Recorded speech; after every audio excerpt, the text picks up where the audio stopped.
అండి అందరికీ ఈరోజైతే సింపుల్గా పూరీలోకి పూరీ కూర అయితే చేసుకుందాం. ముందైతే ఒక గిన్నెలో గోధుమ పిండి పోసుకొని కొంచెం సాల్ట్ వేసి కలుపుకుందాం.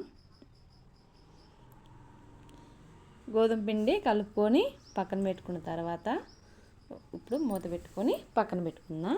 ఇప్పుడు పూరీ కూరలోకి ఒక ఆలుగడ్డ, పచ్చిమిరపకాయలు, 4 ఉల్లిపాయలు కట్ చేసుకొని పక్కన పెట్టుకుందాం. అవి కూడా మంచిగా.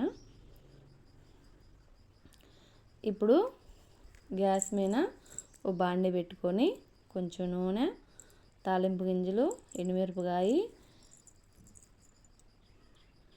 కరివేపాకు, అలాగే ఉల్లిపాయలు కట్ చేసుకున్న ఉల్లిపాయలు, పచ్చిమిరపకాయలు, ఆలుగడ్డ ముక్కలు వేసుకొని మంచిగా కలిపేసుకుందాం.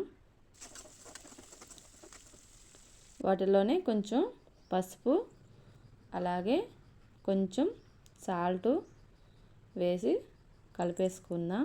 ఇప్పుడు ఉర్లగడ్డ ముక్కలు, పచ్చిమిరపకాయలు కూడా వేసి కలుపుకుందాం.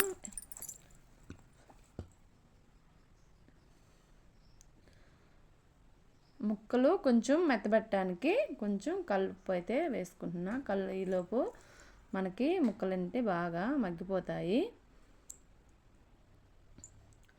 తర్వాత ఇప్పుడు కొంచెం మనము నీళ్ళు పోసుకుందాం. ఆల్రెడీ ఉప్పు వేసుకున్నాం కాబట్టి మగ్గిపోతాయి. కాకపోతే నేను కొంచెం చిక్కగా ఉండాలి కాబట్టి నేను మళ్ళీ అలా నీళ్ళు పోసి మూత పెట్టేసా. ఇప్పుడు శనగపిండిలో కొంచెం వేడి నీళ్ళైనా వేసుకోవచ్చు, అలాగే మామూలు నీళ్ళైనా వేసుకొని కలుపుకోవచ్చు. మంచిగా కలిపి పెట్టుకుందాం ఉంటలు లేకుండా. ఇప్పుడు చక్కగా ఉడికిపోయాయి మనకి. నీళ్ళల్లో కొంచెం కలబెట్టుకుందాం. ఉర్లగడ్డ ముక్కలు కూడా మంచిగా ఉడికిపోయినాయి. ఇప్పుడు కలుపుకున్న శనగపిండి అయితే దాంట్లో పోసుకుందాం. పోసుకొని నేనైతే కొంచెమే తీసుకున్న శనగపిండి, మీకు కావాలంటే కొంచెం ఎక్కువైనా తీసుకోండి, ఏం పర్వాలా. మంచిగా చిక్కగా వచ్చేసిద్ది. ఇప్పుడు కొంచెం లాస్ట్లో కొత్తిమీర వేసుకోండి. మీరుంటే వేసుకోండి, లేకుంటే లేదు.